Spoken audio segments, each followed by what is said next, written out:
Eu sou Mário Persona e essas são as respostas que eu dei aos que me perguntaram sobre a Bíblia. Quando você vai dar uma entrevista na TV, você vai ao estúdio de TV, geralmente é um estúdio de TV, eles levam você para uma salinha, que é os bastidores, e ali colocam, geralmente você está de terno, gravata, tal, eles colocam um lenço aqui, um avental para não sujar a sua roupa, e aí começam a colocar pó de arroz, né, ou é base, acho que é base que chama, no rosto, na testa, principalmente na testa. E a testa minha, então, é uma imensidão. A minha mãe falava que eu era inteligente, que eu tinha testa grande. Aí um irmão dela, meu tio, falou assim, Ruth, se testa grande fosse inteligência, o elefante era professor. Então ele tirou uma de mim. Então eles põem aquele pó, aquela coisa toda, para não brilhar, a lâmpada não refletir na pele, né? E não dar um efeito ruim.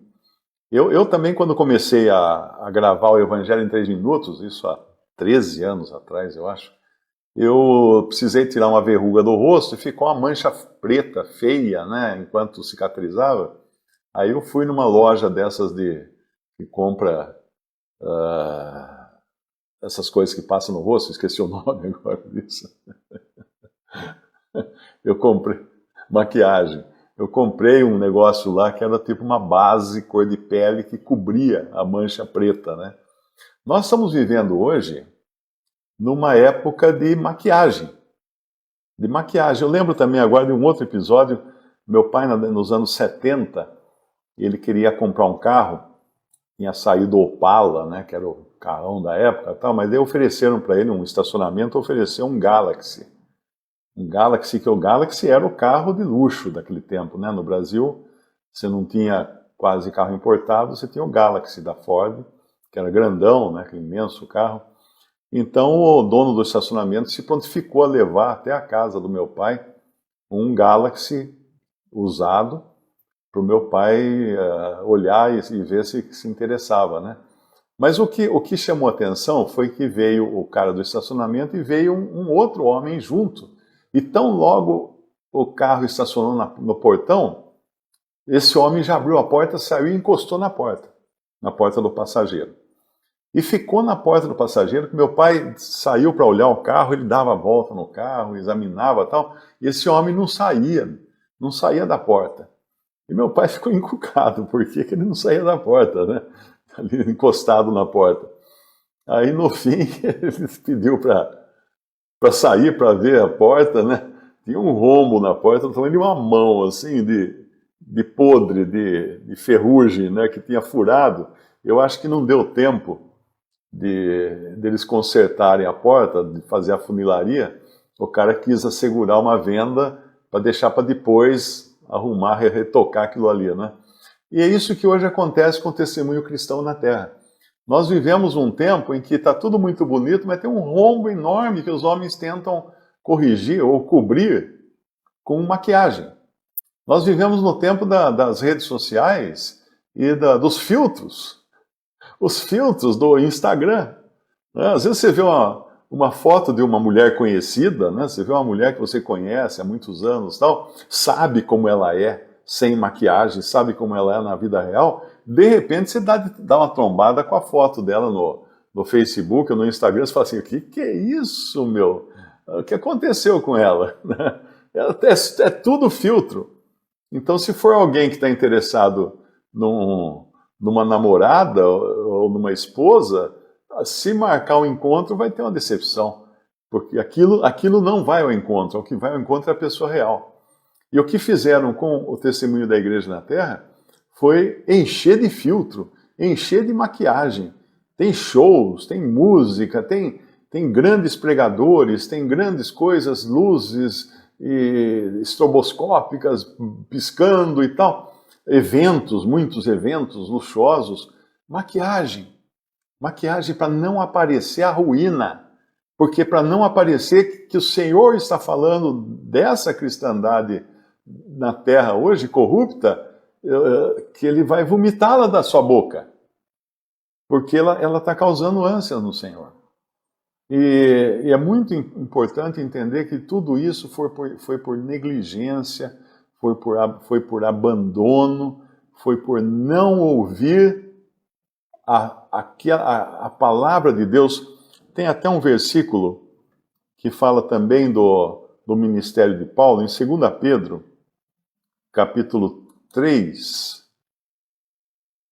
no versículo 14, o apóstolo Pedro escreve assim: Por isso, amados, aguardando estas coisas, procurai que dele sejais achados imaculados e irrepreensíveis em paz, e tende por salvação a longanimidade de nosso Senhor, como também o nosso amado irmão Paulo vos escreveu, segundo a sabedoria que lhe foi dada, ou seja, tem uma sabedoria que foi dada a Paulo, especificamente a Paulo. Falando disto, como em todas as suas epístolas, entre as quais há pontos difíceis de entender, que os indoutos e inconstantes torcem, e igualmente as outras escrituras, para a sua própria perdição. O que isso quer dizer? Duas coisas importantes. Primeiro, que Pedro coloca os ensinos de Paulo no mesmo nível das outras escrituras. Outras escrituras é o Antigo Testamento.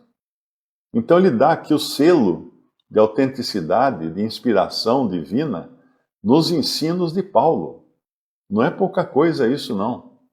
Isso a canonização do texto de Paulo. Ele tinha o nível das profecias e dos ensinos dos profetas do Antigo Testamento. Não era menos que eles. Mas o que ele fala aqui, outra coisa, que quem é que torce os ensinos de Paulo?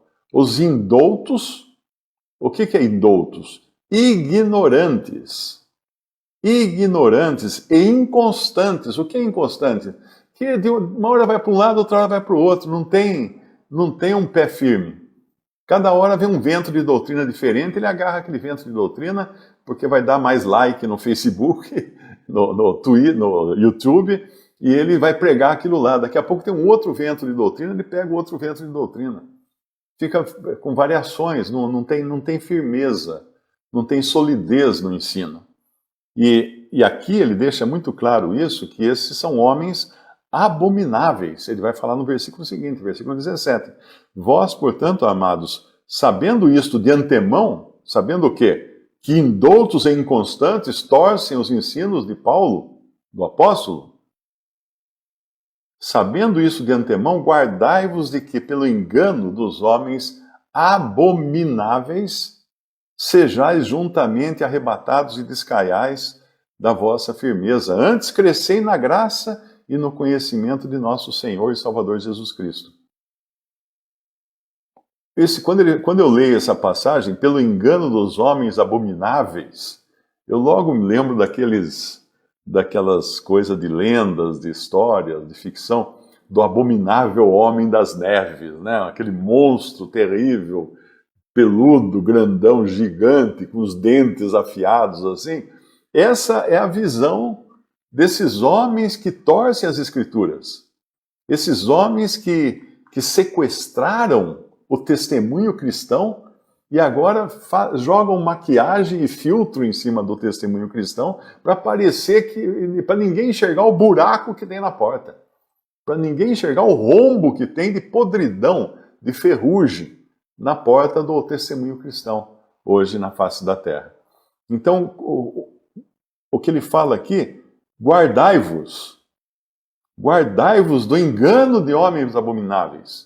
Então fica longe. Todo dia eu recebo, eu estou numa igreja lá, eu não concordo porque o pastor fala um monte de coisa que é contrária à Bíblia, mas eu vou lá assim mesmo e tal.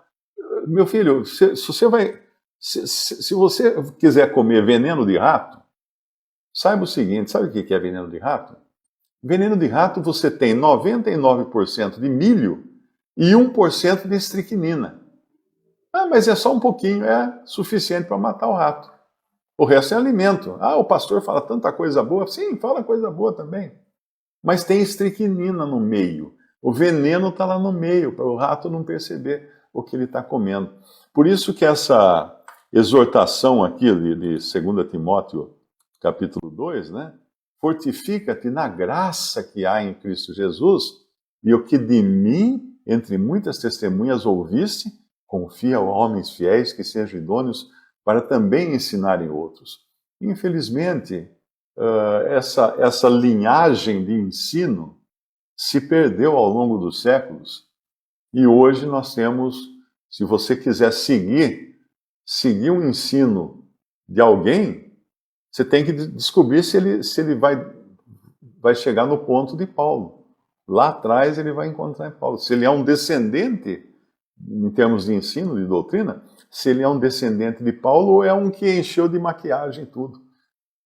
Quis tapar o rombo da porta do Galaxy para não ficar evidente a podridão, a ferrugem que estava corroendo por dentro esse testemunho.